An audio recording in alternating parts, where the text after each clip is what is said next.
C'est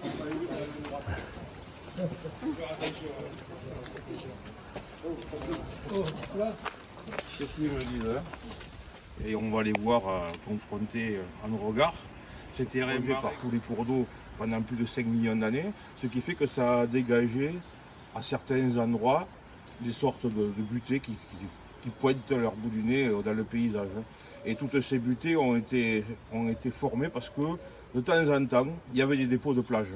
Ces dépôts de plage qui sont des dépôts très indurés, ce sont des amas de coquilles qui se sont compactés, et puis ensuite parfois cimentés par le calcaire. Et quand l'eau a attaqué, elle a attaqué préférentiellement les roches plus tendres.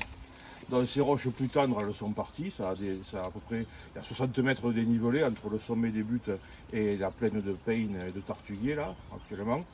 Et donc ces buttes sont en fait les témoins de plage de l'époque miocène. À partir de là, les hommes, eux, ont profité de ces promontoires naturels dégagés par l'érosion pour s'installer. Et vous connaissez par exemple les oppidums, l'oppidum par exemple d'Homme. Il y a plein effectivement d'installations humaines qui se sont greffées sur ces promontoires qui permettaient d'avoir effectivement une belle vue sur la plaine qui était depuis l'époque celtique des voies de passage, des voies de transit, des voies d'échange entre l'avant-pays qui était le littoral, qui était à partir du 6e siècle aménagé par des comptoirs grecs qui venaient apporter une partie de leurs marchandises et nous ici qui leur échangions en échange, effectivement, c'est le cas de le dire, il n'y a aucune belle répétition là, et qui leur échangions des produits d'arrière-pays, par exemple, dans les mines de Cabrières, le cuivre par exemple. Donc ces échanges entre les métaux d'un côté qui étaient rares du côté grec et les denrées parfois alimentaires, notamment alimentaires comme les grains, mais également les denrées plus précieuses parce que faisant partie de toute une culture et d'un aspect culturel, le vin en l'occurrence, donc toute cette confrontation et cet échange culturel, économique et culturel a fait que les promontoires ont été des lieux d'enjeu. Alors ils ont été petit à petit aménagés. Aujourd'hui, c'est difficile de trouver, on est entre moins 700 et aujourd'hui, petit à petit, les oppidums sont transformés en places fortes et les places fortes sont transformées en lieux d'urbanisation, ça a donné des villes et on arrive aujourd'hui avec une structure complètement urbanisée. Alors faire de la géologie dans une telle structure, effectivement, c'est un peu une gageure. Ah, voilà, rentrez, on voit un peu qui reste de ce que j'ai appelé hier, hop, pour ceux qui étaient là, la roche-mère. Cette roche-mère marine que l'on va voir. L'objectif ici, c'est de faire un petit point entre les vestiges encore géologiques présents et puis ensuite comment est-ce que les hommes ont trouvé partie de cette structure-là pour aménager leur lieu de vie. Alors, lieu de vie en termes civils ou là, en l'occurrence, en termes plutôt militaires. Hein. Donc on va continuer à s'imprégner de ce que c'est. Vous avez toute une série de roches qui sont encore à l'affleurement. Certaines sont en place, je vais en parler, d'autres ont été rapportées. C'est les roches qui sont encore en place nous permettent de voir à partir de roches extrêmement friables qui sont des sables ici et qui s'effritent et qui tombent sous les pieds, deviennent de plus en plus endurés. Donc on a des sables ici et des argiles beiges, un tas de fossiles, vous pouvez trouver des dents de requin, etc. Tout ce que la mer miocène comportait comme peuplement animal et végétal parfois aussi. Et puis ensuite à partir de ces sables qui sont très peu virulents, je les prends, je les écrabouille à la main et ils sont complètement friables, ce qui donne parfois des problèmes de sécurité.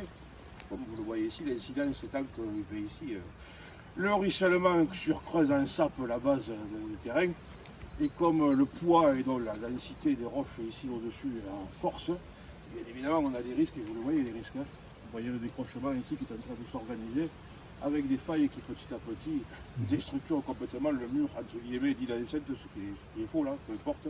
En tout cas ce mur effectivement est dangereux, on va dire ainsi, parce qu'il repose sur une structure en sape. En bas, c'est naturel, c'est pas humain. Jusqu'ici, oui. Effectivement, vous êtes sur un niveau naturel. Hein. D'accord. L'homme n'est pas intervenu là-dessus.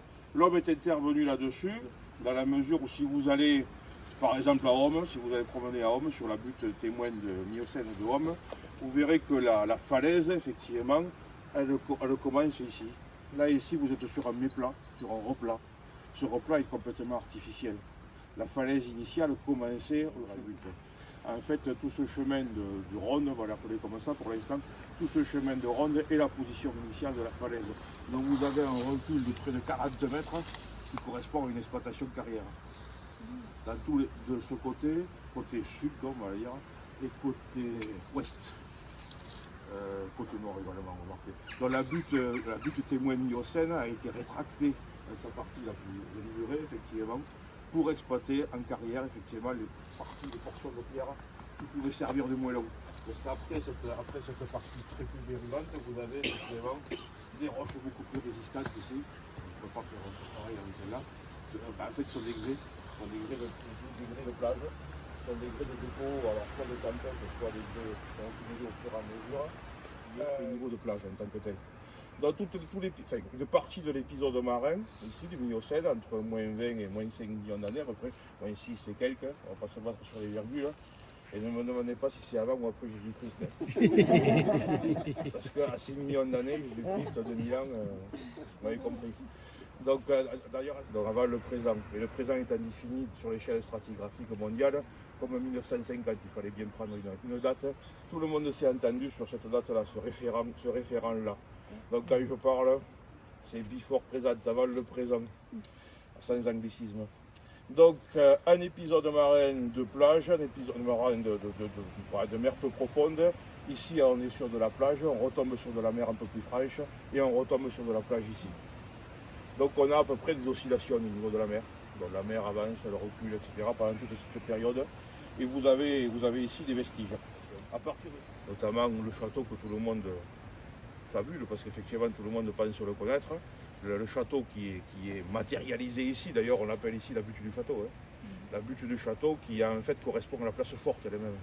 Le château lui-même, quand on redescendra, je vous montrerai à peu près ses limites, mais vous pouvez les deviner des mêlées de nom que je ne sais pas si vous l'avez vu, si vous me suivez avec ces belles bouclettes, un peu grisonnant.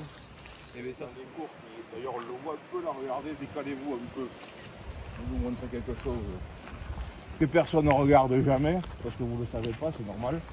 Si vous allez sur le portail, sur Google Earth, peu importe, vous le verrez bien mieux. Vous voyez le toit en pente douce là, avec des culs languedociens, pointe le bout de son nez. Ça tombe dans son jardin, enfin dans son jardin, on va dire ainsi, dans sa cour en tout cas. Et il a non seulement le mur, il a également les meurtrières, mais également une partie des machicoulis qui soutenaient le chemin de ronde en bois. Donc en fait, la limite du château, elle est au-delà des pierres qu'on retrouve aujourd'hui pour les défis et le pont de pierre qui amène de Marraine. Passer l'Hérault pour aller à Montagnac, pour rejoindre les deux foires au temps moderne, à partir du jusqu'au milieu du XVIIe siècle, il y avait un pont de bois, tous les 4-5 ans partis avec des crues, et ensuite sinon il y avait le passage du bac, il fallait payer. Ça a dû le service. Donc le passage de l'Hérault, on est pérennisé que toute fin 17e, début 18e siècle avec ce fameux pont de pierre.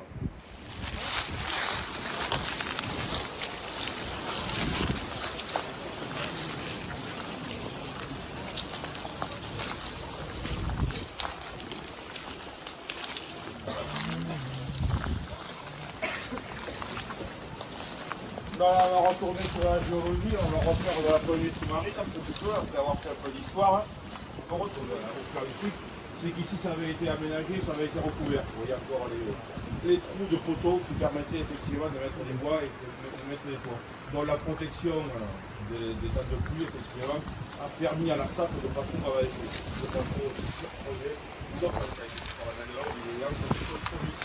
Vous retrouvez ici, vous voyez, des roches, une succession de roches de plage qui sont dures et qui sont taillées. Et vous retrouvez cette espèce de formation en auge, une formation en cuvette comme ça, qui témoigne effectivement des courants marins qui ont déposé les uns après les autres ces dépôts. Alors ces dépôts, soit ils sont endurés, soit ils sont restés fragiles parce qu'ils sont sableux, ou orduleux également parfois. Et vous voyez, ça vous fait des espèces de plaques qui se délitent et qui tombent.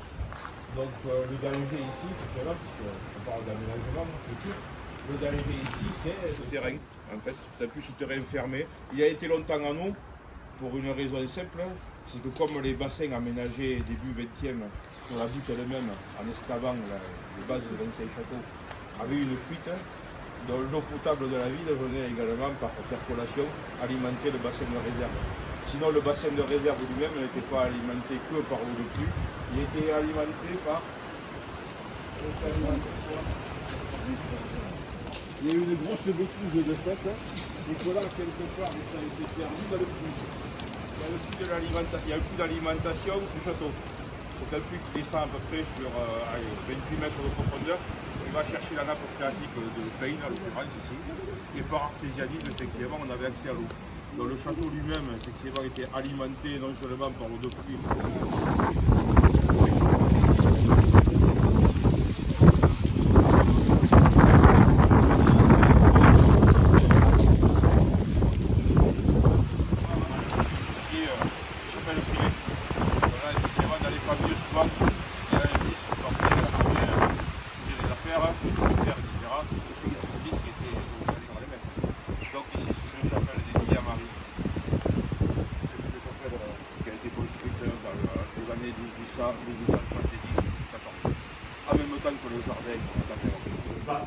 et dessus la décoration était en stuc, donc à fresque dessus. Bon, on voit à peu près un arrachement de fresque ici. On avait les sigles de la famille qui se sont... Le bas, je sais pas, mais ça c'est moderne en fait. Ça a été fait par...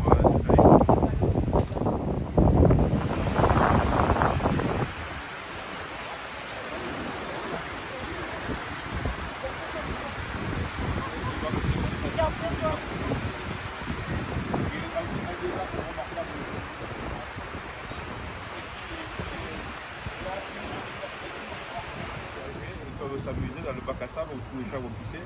Et ils ont 3 trucs là pour s'amuser. Et puis surtout, il faut pas aller dans les pelouses, surtout, il faut pas aller dans les bosquets parce que c'est les crenques. Là, c'est le mur, c'est un des derniers vestiges du mur du château qui tourne et il aboutit à la tour.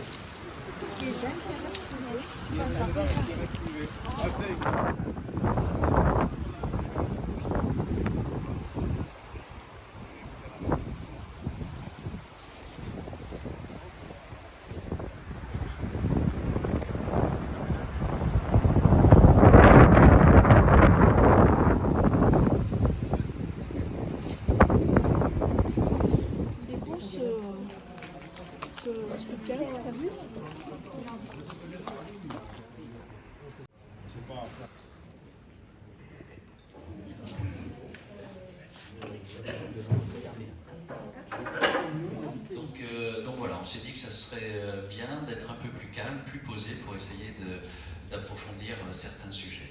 Alors on va démarrer par un film. Je laisserai les deux intervenants se présenter. On va démarrer par un petit film qui pose le problème. Peut-être qu'on le coupera si à un moment donné le problème est suffisamment posé. Et puis après, il y a deux intervenants donc, qui vont vous parler de biodynamie et puis de sol vivant. Et puis on essaiera, si vous le souhaitez, d'approfondir encore les éléments. Voilà, je vais mettre en route le film.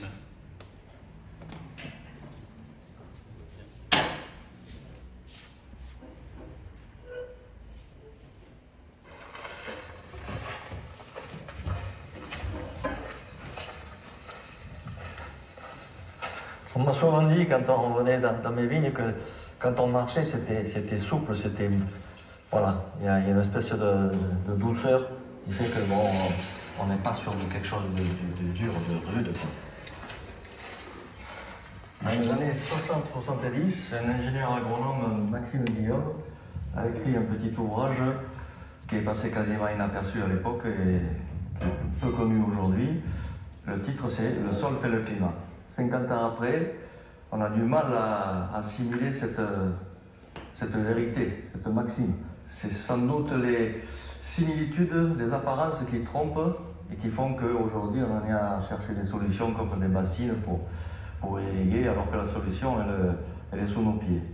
Donc je vais brosser un cadre. Là ici on est en Piémont-Cévenol, vous avez Anduze-les-Gouales, vous avez Alès le Lozère. On est à 5 km à vol d'oiseau, on est en climat typiquement méditerranéen, même arrière-pays méditerranéen. Mon grand-père me disait toujours, si tu veux connaître le climat ici, c'est longtemps sec, longtemps mouillé. Ce qui veut dire que quand c'est longtemps mouillé, ça peut être beaucoup d'eau en même temps et en peu de temps. Donc si vous n'avez pas un sol capable d'éponger une partie de cette eau, ça part directement à la mer, d'où sécheresse, inondation et compagnie. La crue que nous avons eue ce matin a baissé sur le Gardon d'Anduze. Néanmoins, nous attendons d'autres pluies. À l'heure où je vous parle, nous avons le tonnerre, les éclairs et les orages qui arrivent. Et donc, nous nous préparons malgré tout à une nuit éventuellement compliquée.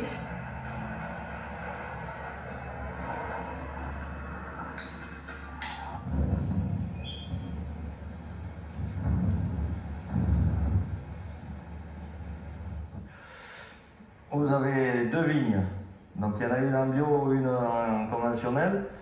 Donc au premier coup d'œil, bon, c'est vert d'un côté, c'est vert de l'autre, un peu plus foncé parce que c'est pas le même cépage. Là c'est de l'Uni blanc, là c'est du merlot. Donc la façon de travailler, si vous regardez, bon, il y a une rangée qui est travaillée mécaniquement, donc le sol est à peu près nu. Vous avez une rangée qui est enherbée. Si on va de l'autre côté, vous voyez, on a une rangée travaillée ici, une rangée enherbée, une rangée travaillée. À vue de nez, la différence entre les deux, bon, celui qui a un œil averti, il va reconnaître quelques indices qui vont lui faire dire laquelle est en bio, laquelle ne l'est pas. Allez, si vous donnez votre langue au chat, vous avez un érigeron dans les vignes qui ont des sols bien structurés, elles ne poussent pas. Il y a les graines, mais elles ne poussent pas. Par contre, dans les vignes qui ont des sols bien tassés, c'est une plante pionnière. Donc les plantes pionnières, c'est quand le sol est fatigué et tout, mais elles sont là pour refaire du sol. De ce côté, vous n'en trouverez pas, vous pouvez chercher. En fait, là, vous avez 44 ans de culture bio, et là vous avez de la culture conventionnelle avec des herbants, donc on voit les effets, hein, le sol il est grosse fissure, tout craquelé. Si on regarde les productions, bon, on est sur des belles productions, donc il n'y a pas de souci. Une vigne en conventionnel produit. Une vigne en bio, ça produit aussi. Il n'y a pas. Bon, après, ça dépend des cépages et tout. Bon, au niveau maladie, ça a été maîtrisé d'un côté un petit peu moins ici. On voit des impacts on voit quelques impacts du milieu encore là. Mais c'est pas ça qui a enlevé toute la récolte. On a quelques coups de soleil, j'en ai aperçu un là. Mais ça, c'est les 44 degrés qu'on a eu ces jours-ci. Donc on a des graines de raisin qui sont carrément cuits. Ce raisin, si on le mange, il a goût à confiture. C'est pas non plus ce qui va enlever la récolte. Ça peut, au bout d'un certain pourcentage, ça peut donner des goûts bizarres dans le vin. Voilà, donc en apparence, celui qui travaille bien en bio ou celui qui travaille bien en conventionnel, il fait la même récolte, donc on se dit finalement le sol il y est pas pour grand chose. Sauf que bon, sur une terre comme ça qui est depuis 44 ans en bio, il y a un équilibre qui s'est fait tout seul, donc il n'y a plus besoin d'apporter des éléments minéraux ni organiques quasiment. Et sur une ligne comme ça, c'est engrais chimique, NPK, azote, phosphore, potassium. Ce qui est certain, c'est que ce type d'agriculture n'est pas durable parce que les engrais, que ce soit le phosphore ou la potasse, sont des engrais fossiles. Là, on est arrivé à un équilibre, mais c'est un équilibre qui m'a demandé 35 ans de travail.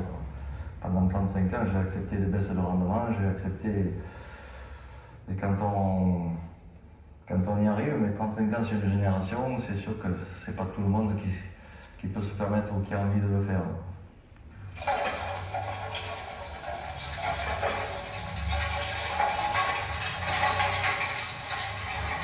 Maintenant, avec le recul et l'expérience, je sais qu'avec des engrais verts, par exemple, ou de l'apport de matière organique, on peut plus rapidement transformer un sol en sol vivant.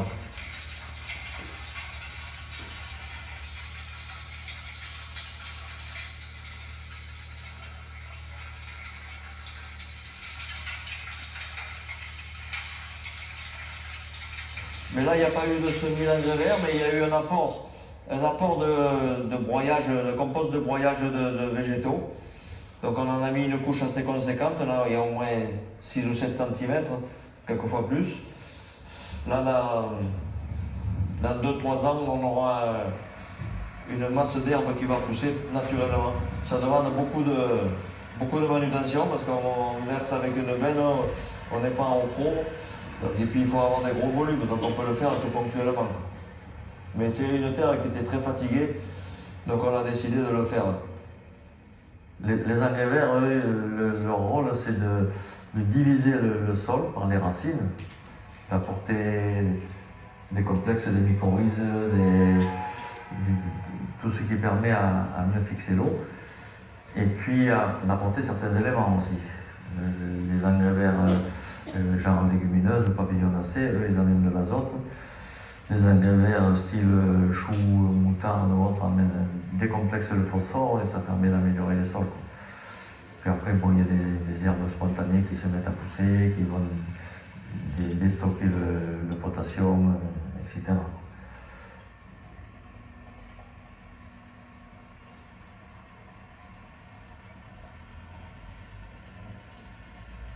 Ceci dit, on vient de voir que de loin, il est difficile de comprendre ce qui fait que deux sols de même origine géologique se comportent si différemment vis-à-vis du cycle de l'eau. Et on le comprendra avec le petit test qu'on va faire ensuite, après avoir prélevé quelques échantillons. Mais avant, il faut se rapprocher du sol pour voir sa structure. Voilà ce qu'on va avoir dans le sol vivant. Des trous, des petits trous, avec des trous. Et quand il pleut, bon là il est un peu dur, parce qu'il est sec, mais dans tous ces trous, l'eau elle peut descendre, mais à vitesse grand V, quoi. Quand il y a un trou comme ça, là il descend de l'eau. Ouais. Donc, là on s'aperçoit très vite qu'il y a un côté beaucoup plus anguleux, beaucoup plus serré, beaucoup plus tassé. Donc on voit des microstrates. Si on essaie de détruire l'agrégat, on voit qu'il se délite. Voilà, on voit très bien que c'est des couches comme un millefeuille. Mais ça, quand l'eau passe dessus, le ruisselle ne peut pas rentrer, c'est pas possible.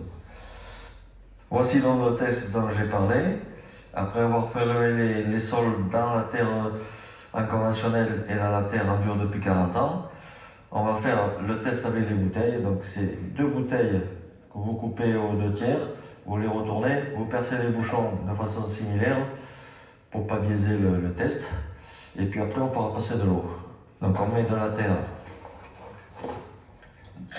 dans les bouts de bouteilles coupées. On en met la même quantité de chaque côté.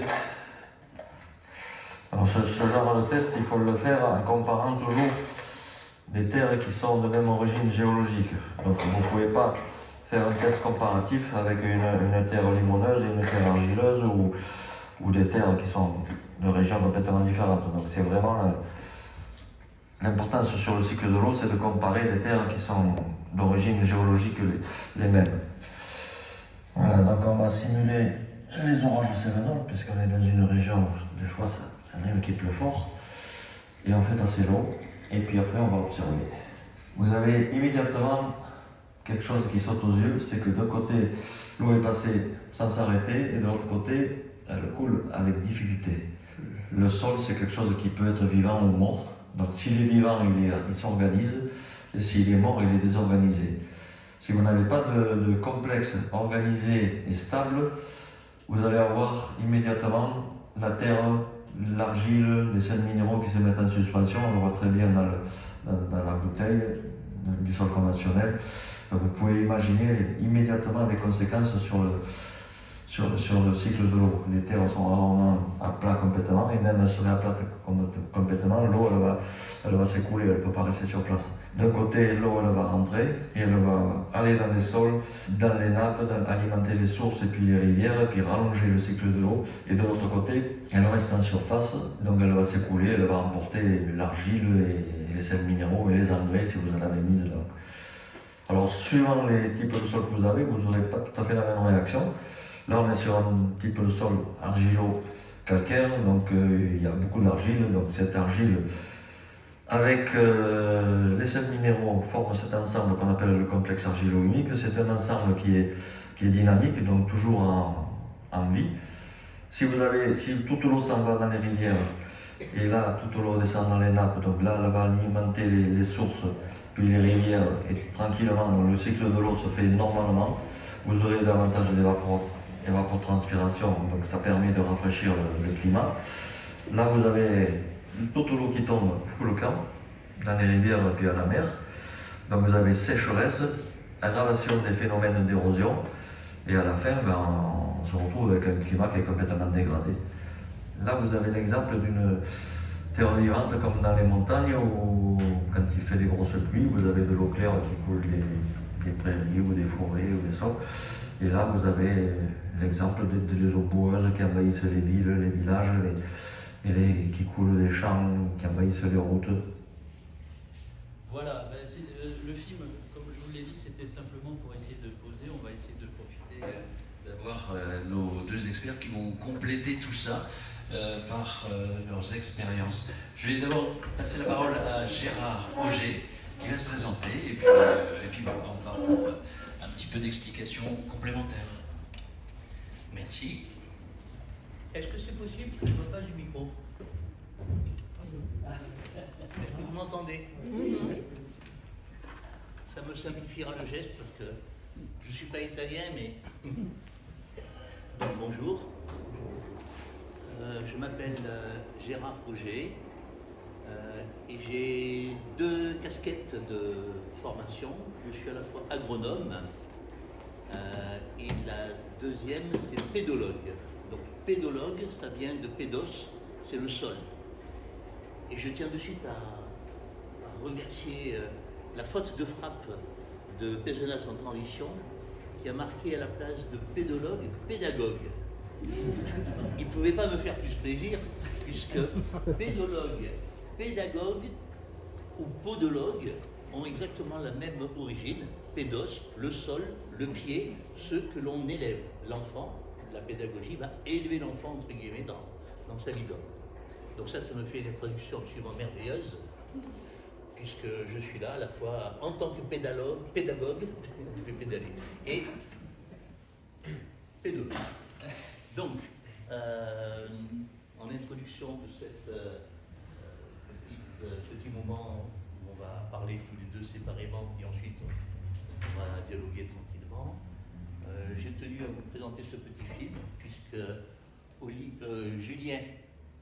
Julien est un viticulteur donc, du nord du Gard et j'ose dire c'est un de mes agriculteurs préférés parce qu'il m'a subi en formation depuis plusieurs dizaines d'années et je sais que il a œuvré pour l'agriculture biologique puisqu'il a fait des dizaines d'interventions depuis quelques années par rapport à la présentation de sa ferme, la présentation des réalisations et qu'il fait des ateliers sur le sol depuis une vingtaine d'années avec une association dont je suis aussi membre. Ceci pour vous dire que je ne suis pas du tout objectif, je suis subjectif, c'est un copain. Quoi. Et son atelier sur le sol ainsi qu'avec Bush représente, je dirais, toujours des succès dans toutes les expositions que l'on fait, les fêtes de Nature et Progrès, les interventions et autres. Et il nous a montré, je dirais, le spectacle de sa vie. C'est-à-dire qu'est-ce qu'on fait quand on gère bien un sol. Il faut se fatiguer, il faut œuvrer.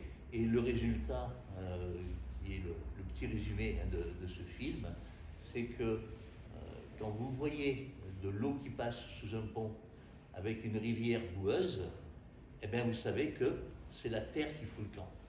C'est la fertilité qui fout le camp. C'est l'épuisement des sols qui s'en va à la rivière, qui s'en va à la mer et qui va engorger les villes, les villages, les stations d'épuration, les zones, je dirais, envahies, etc. Et au fur et à mesure que le sol fout le camp, je dirais la fertilité de là où est l'agriculteur, elle s'épuise et il faut ramener des matières, il faut reconstruire. Et reconstruire un sol, on en parlera pendant 2 heures, une heure, je ne sais plus, c'est quelque chose qui est très très long. Les chercheurs n'osent jamais dire combien de temps il faut pour faire un sol. Des dizaines, des centaines, des milliers d'années. Et quand on parle, je dirais, de 5, 10 ou 20 cm qui sont partis à la rivière, oui, avec la bio, oui, avec les terres vivantes, oui, avec les humus, la matière organique, on peut reconstruire, mais ça prend du temps, des efforts, et c'est du gaspillage. L'intervention que je devais faire, j'avais proposé un titre, c'était de l'humus à l'humain. Et un petit regard sur la biodynamie. Pour une raison déjà, c'est que je suis un copieur abominable et que c'est le nom d'une conférence qu'avait donnée Pierre Rabhi il y a plus de 30 ans, puisque à l'époque, je dirais, je lui disais bonjour. Et c'est un titre qui m'avait, je dirais, particulièrement touché, donc je ne vais pas du tout refaire ce qu'il a fait, hein, ça c'est ma sauce à moi. Et je voulais parler aussi de biodynamie, puisque c'est une méthode d'agriculture qui est très très peu connue, et que certains, je dirais, diffusent. Et on a une grande chance, c'est que cette année, l'année dernière, on fête le centenaire de la biodynamie. Alors, en quelques mots, c'est quoi? C'est pas que des barbus. Ce sont des agriculteurs, beaucoup de viticulteurs en France, qui ont écouté des cours qui ont été donnés donc par une centaine d'années, par un Autrichien, yougoslave, qui a donné des conférences sur l'agriculture. Et une semaine de cours ont permis à des agriculteurs d'avoir une autre connaissance, une autre compréhension du monde vivant, du sol, de la plante, des liens entre le sol, la plante et la qualité des produits. Et il a donné des recettes. Et ce sont des recettes, on comprend qu'à 50 ans ou 80 ans, nos grands-parents agriculteurs étaient un peu surpris, puisqu'ils parlent de mettre de la bouse de vache dans des cornes, d'enterrer des cornes. Donc ne nous traitez pas de sorciers, on n'est pas du tout maléfique ou quoi que ce soit, mais on utilise des recettes qui ne sont pas faciles à comprendre, que les chercheurs essayent encore, je dirais, de comprendre, d'analyser, et qui portent des fruits, puisqu'il y a des milliers d'hectares en France, il y a des millions d'hectares dans le monde, qui utilisent cette méthode avec grand profit. Grand profit au sens de l'économie, mais le plus grand profit, c'est évidemment au sens de la nature. Et parmi ces recettes, j'en ai cité l'une, la bouse de vache, pas n'importe quelle bouse, pas n'importe quelle vache, une belle bouse, une belle bouse, transformée en une sorte d'humus, mais elle va sortir tout à fait différente de la silice. Et on va prendre cette silice à environ 2, 3, 4 grammes hectare, c'est-à-dire même pas une cuillère à café. Et là aussi, on va diluer, on va dynamiser et on va pulvériser. Non que je parle de qualité, parce que c'est quand même le but de l'agriculture, de nourrir les êtres humains et puis de leur faire plaisir, c'est-à-dire que la qualité soit au rendez-vous. Et il faut, à un moment ou à un autre, faire confiance, dire que le ver de terre va, non pas avec ses petites pattes, tirer la feuille, mais il va enrouler, il va faire des tubes avec les feuilles, il va faire un enroulement d'une feuille, un peu comme un cigare, et qui va rentrer, il va arriver à le rentrer dans le sol humide, bien sûr, à le rentrer et à le faire composter. Et c'est ensuite le compost de la feuille de verre, de la feuille de vigne, qui va servir de nourriture au ver.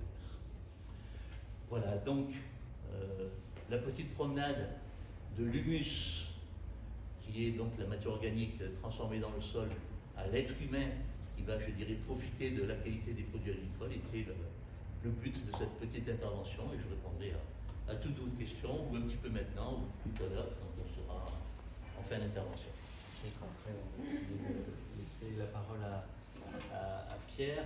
Donc, après la biodynamie, c'est plutôt le sol vivant, alors c'est complémentaire, mais on va voir qu'il y a quand même des différences.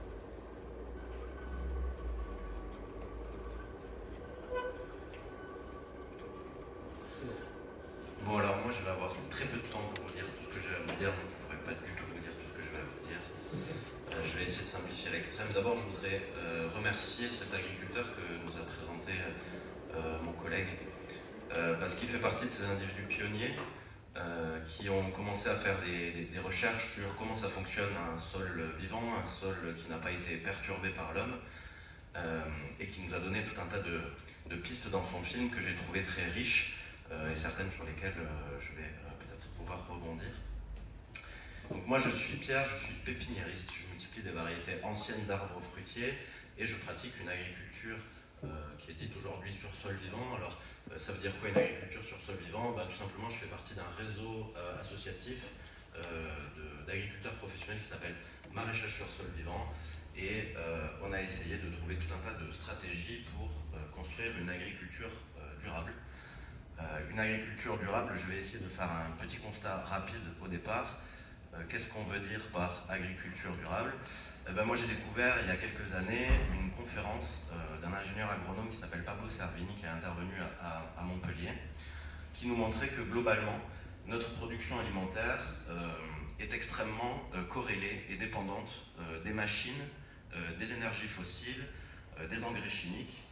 Vous voyez, ça c'est notre chaîne alimentaire. Donc on utilise des tracteurs, on utilise des engrais, on utilise des camions, des plateformes de distribution des aliments, des plateformes pour mettre les aliments en conserve, dans du plastique sous vide, etc.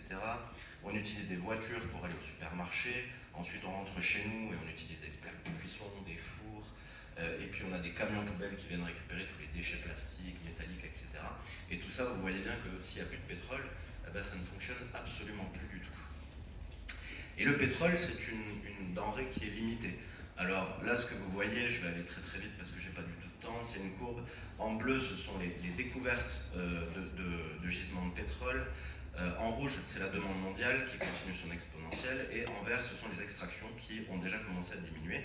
Et vous voyez que nous, on est à peu près au point jaune. Donc, on est sur la pente descendante. Voilà. En 2018, l'Agence internationale de l'énergie publiait que le pic de production de pétrole conventionnel est passé en 2008 et que depuis, la production mondiale ne peut faire que décliner. Et ça, ce sont deux courbes qui montrent l'indice du prix du pétrole brut et l'indice des denrées alimentaires. Et on voit que ces deux indices sont très fortement corrélés. Ça, c'est le mix énergétique mondial. Vous voyez en jaune le nucléaire, en bleu l'hydroélectrique et en violet tout en haut les énergies renouvelables. Tout le reste, c'est du gaz, du pétrole et du charbon, que des énergies fossiles dont les stocks sont limités et déclinants. Et vous voyez bien qu'on n'a pas du tout remplacé les précédentes énergies par des énergies renouvelables ou de l'hydroélectrique, mais qu'on les a ajoutées en plus pour pouvoir faire encore plus de choses. Donc pour une transition énergétique, est-ce que c'est vraiment réaliste? Parce que pour atteindre la puissance des énergies fossiles, il nous faudrait, en énergie renouvelable, il nous faudrait produire 15 fois plus de béton. Et on sait qu'on a de moins en moins de sable disponible pour produire du béton. Il nous faudrait 90 fois plus d'aluminium, de fer, de cuivre. Vous voyez que c'est des ressources qui sont très importantes. Et en réalité, le pétrole, le charbon, le gaz, ce ne sont pas les seules ressources terrestres qui sont limitées, puisque le lithium, l'argent, le palladium, au rythme d'extraction actuel, il nous reste que quelques années dans les stocks qui sont prouvés. Et sans ça, on ne peut plus faire de téléphone, d'ordinateur, de voiture, de tracteur, et toutes ces choses-là.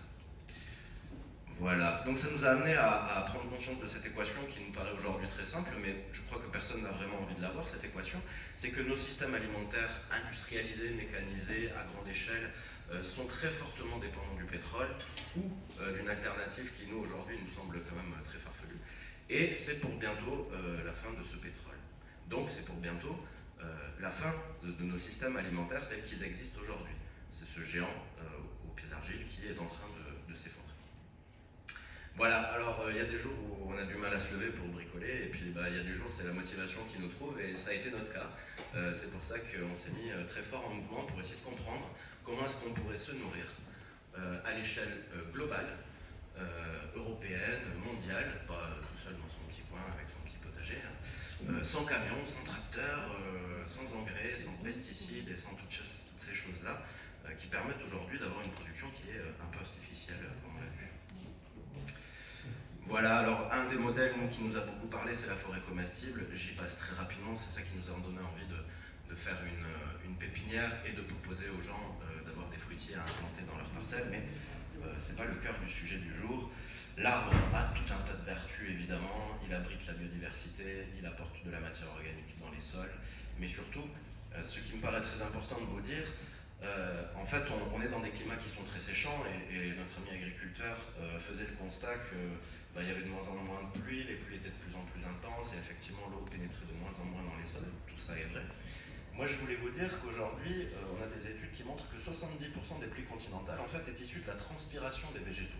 C'est-à-dire que les végétaux ont cette capacité à envoyer des racines, notamment les arbres, en profondeur pour aller chercher l'eau dans les nappes phréatiques, à l'évaporer avec leur feuillage et à le refaire tomber en surface. Et en fait, aujourd'hui, nos pratiques retournent tous les sols, désherbent tous les sols, coupent les arbres, et on s'étonne beaucoup qu'il n'y ait plus de pluie. Alors comment ça fonctionne la fertilité d'un sol vivant? Au sein du réseau maraîchage sur sol vivant, on est parti d'un postulat de départ, c'est que dans la nature, tout pousse. En fait, il y a certaines conditions qui font que ça ne pousse pas. S'il fait 1000 fois trop chaud, qu'il n'y a pas d'atmosphère, ou qu'il n'y a que de l'eau, ou qu'il y a de la neige, c'est plus compliqué. Mais quand il y a suffisamment d'eau, qu'il y a suffisamment de lumière, qu'il y a suffisamment de chaleur, tout pousse de manière exubérante partout où on pose le regard sur Terre. Alors pourquoi nous, comme agriculteurs, il ne nous suffit pas de jeter des graines de salade et que ça pousse tout seul? Et pourquoi une fois qu'on a mis des coups de tracteur et des coups de produits partout, en fait ça ne pousse plus tout seul? Qu'est-ce qui s'est passé? Alors le travail du sol, on s'est rendu compte que c'est probablement la première cause d'infertilité des sols, parce que les sols naturels sont totalement structurés par une activité biologique. Et cette activité biologique, quand elle structure le sol, elle le fait de manière totalement cohérente. Et là, quand on vient faire avec un outil, on déstructure tout et on se retrouve dans la situation qui a été décrite, avec des pertes de fraction minérale, etc. Donc évidemment, au fil du temps, on a inventé des outils qui sont de plus en plus efficaces pour faire ça, des tracteurs de 500 chevaux, et puis on s'est dit que finalement, on pouvait aussi rajouter des produits. Voilà. Est-ce que quelqu'un sait ce que c'est ce chose? Vous connaissez? Non, personne? Alors ça, voilà, c'est intéressant parce que je trouvais dans la vidéo que j'ai vue qu'il y avait quand même quelques amalgames. Alors, loin de moi l'idée de faire la promotion de l'agriculture conventionnelle, mais c'est pas parce que c'est bio que c'est forcément super génial, puisque cet outil, vous en jugerez par vous-même de ce que vous en pensez, est utilisé en agriculture biologique, développé par le gras Bellitab. C'est un phare à repasser géant. En fait, quand on a beaucoup travaillé les sols, on a détruit l'activité biologique du sol jusqu'à un point extrême, et souvent en agriculture biologique, notamment en maraîchage, on le fait beaucoup pour gérer l'enherbement, puisqu'on n'a pas l'outil des arbres chimiques. Et donc, quand il n'y a plus de matière organique dans les sols, en fait, les seules activités biologiques qui arrivent à s'y développer, ce sont des pathogènes qui attaquent les plantes vivantes, puisqu'il n'y a plus que ça dans les sols. Et donc, pour détruire ces pathogènes-là, en fait, on passe des fers à repasser qui envoient de la vapeur d'eau à 120 degrés dans le sol pour tout stériliser. Voilà. Et donc, comme c'est de la vapeur d'eau, c'est autorisé en agriculture biologique.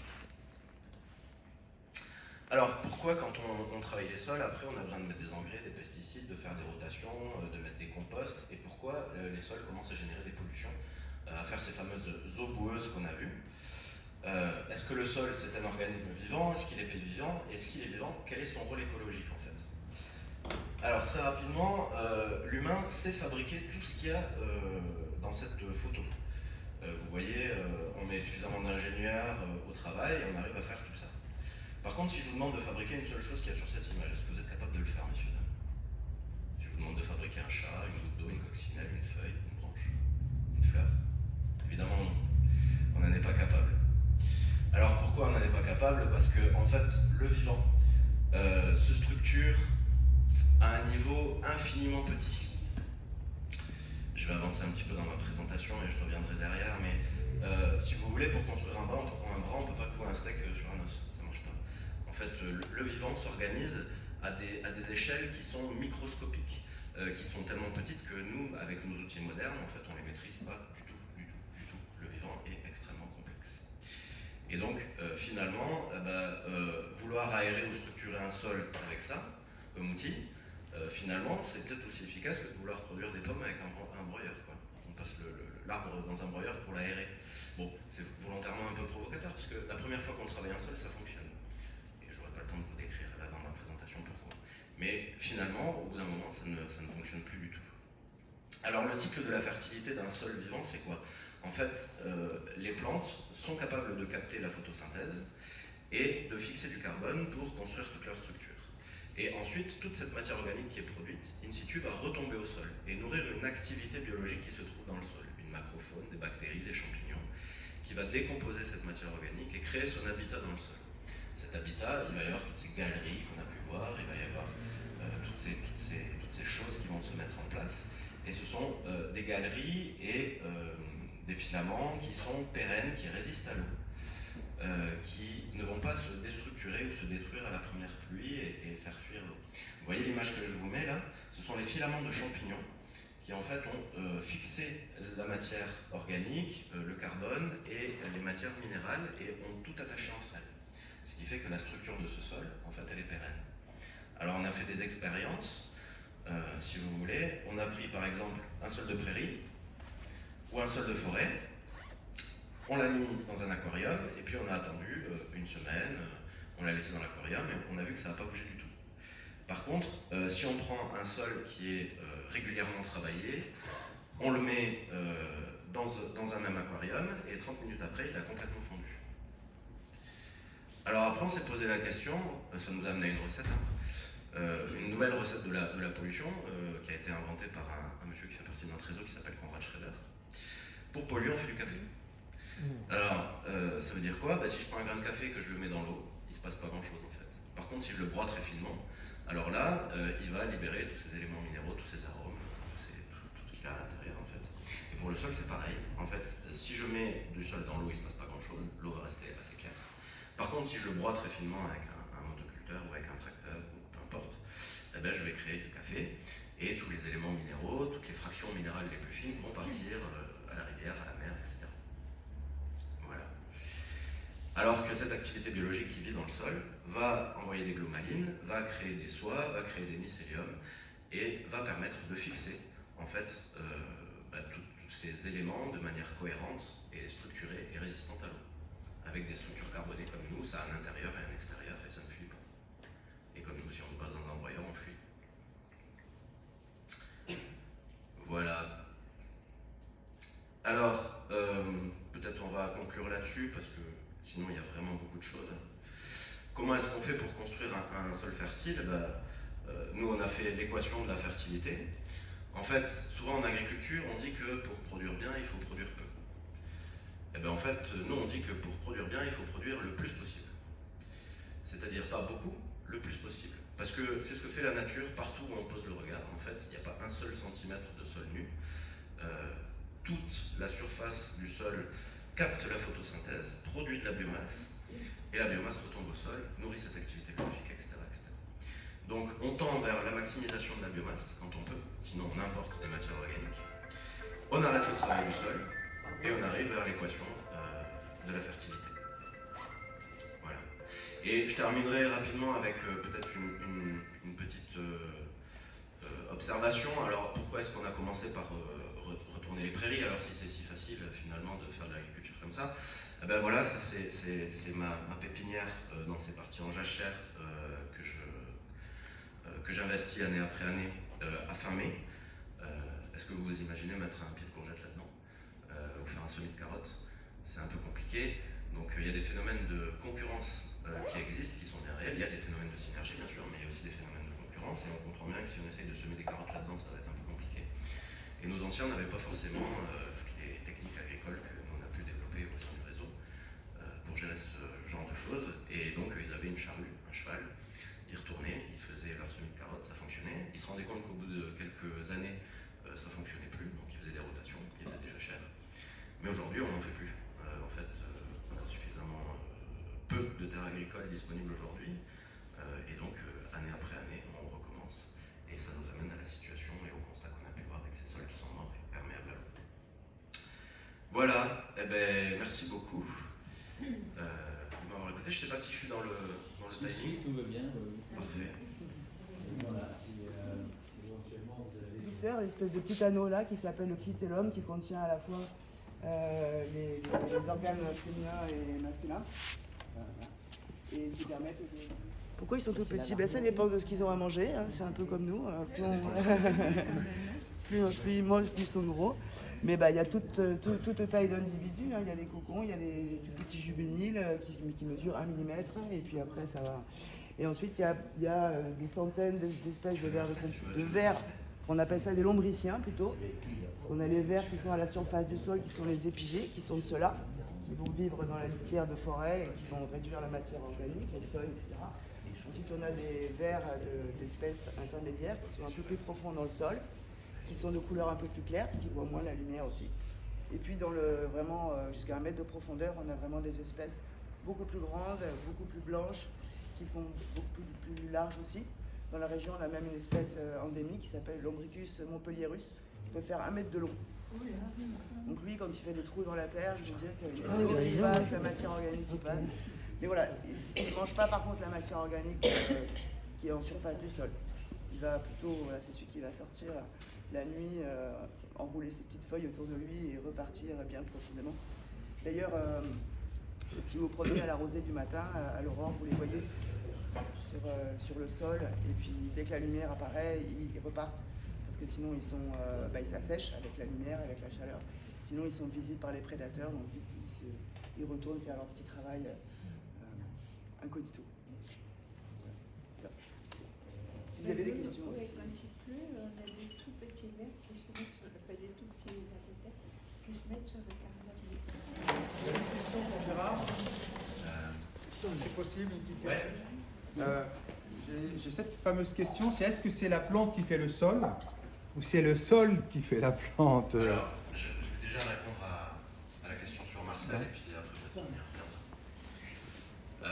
Donc Marcel Boucher est un ingénieur agronome qui a travaillé à l'INRA à Montpellier et qui a dédié sa vie à l'étude du ver de terre.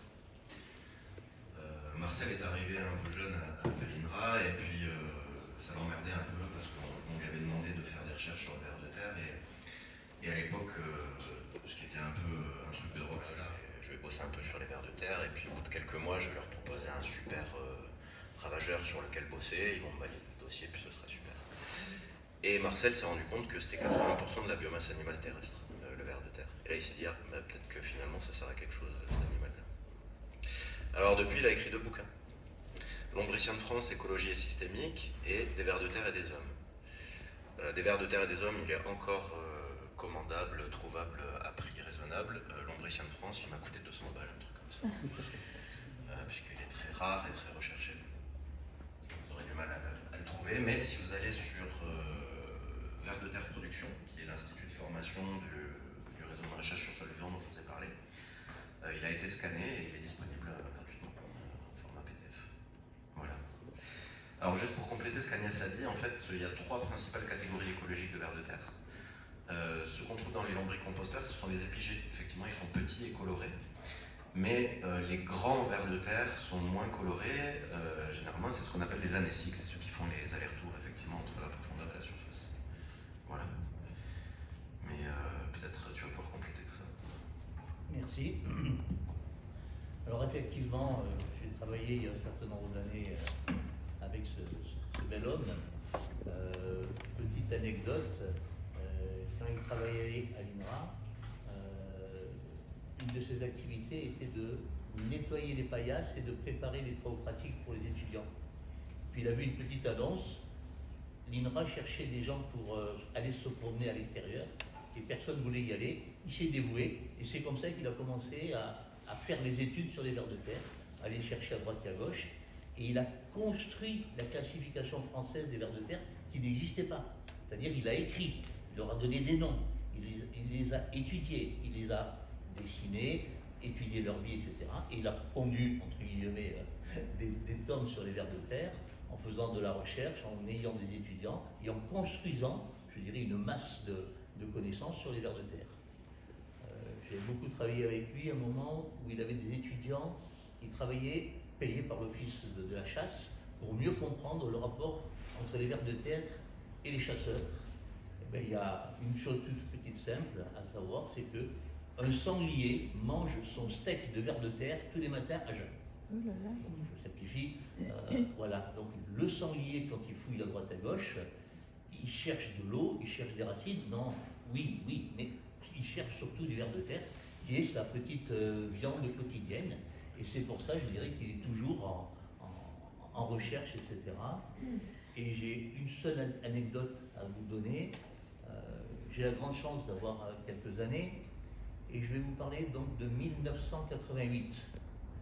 Plus beaucoup de gens s'en souviennent, sauf dans les articles de Midi Libre, puisque le 3 octobre 1988, un gros nuage noir s'est posé dans la région nîmoise, et il a commencé à pleuvoir, un peu, beaucoup, énormément, 1 heure, une journée, 3 jours de pluie, un nuage noir qui a saturé la station climatique de l'aéroport militaire de Nîmes-Courbessac, et toutes les éprouvettes pour quantifier l'eau ont débordé.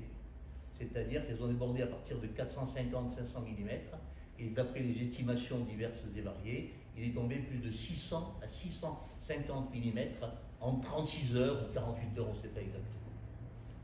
650 mm, c'est-à-dire presque 2/3 d'un mètre en hauteur. Nîmes a été englouti, il y a eu des dizaines de morts, tout a été bloqué, plus d'électricité, plus d'eau, plus de communication, on n'était pas encore avec ni les portables ni Internet, et une catastrophe totale. L'eau a été bloquée par la voie ferrée et l'autoroute, et les Nîmois sont restés pendant 3 ou 4 jours, sans secours, sans rien, et sans qu'on sache qu'est-ce qui se passait. Et j'avais la grande chance de faire à l'époque déjà des petits essais de lombricompost dans des belles poubelles dans mon jardin qui était entouré d'immeubles.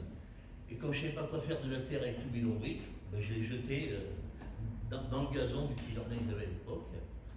Et 2 jours après la fin de la pluie, mon jardin était vide.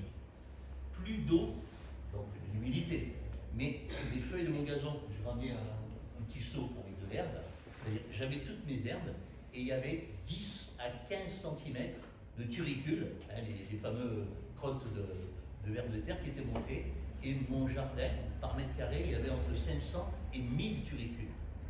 C'est-à-dire que tout a été vidé, et dans toutes les recherches que j'ai faites auprès de l'INRA, auprès des pédologues au niveau mondial ou autre, jamais je n'ai vu une référence scientifique montrant que en 12 heures, 24 heures, il y avait 600 mm d'eau qui avait été pompée et descendue, je dirais, dans les profondeurs.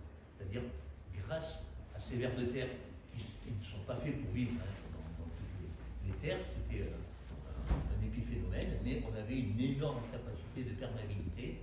Autrement dit, les vers de terre, au-delà de la transformation en nurture, ce sont vraiment des perforateurs, des circulateurs de l'eau.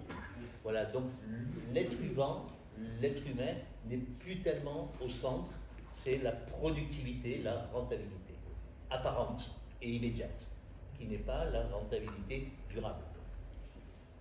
Bon, moi j'ai pas de vérité à affirmer à ce sujet, mais après je peux te donner mon point de vue. J'ai l'impression que les vers de terre n'ont pas grand chose à vendre. Et il y a des industriels qui, eux, ont des choses à vendre. Peut-être qu'ils auraient intérêt à ce qu'on n'utilise pas les vers de terre pour fertiliser nos plantes. Je sais pas. Je me questionne.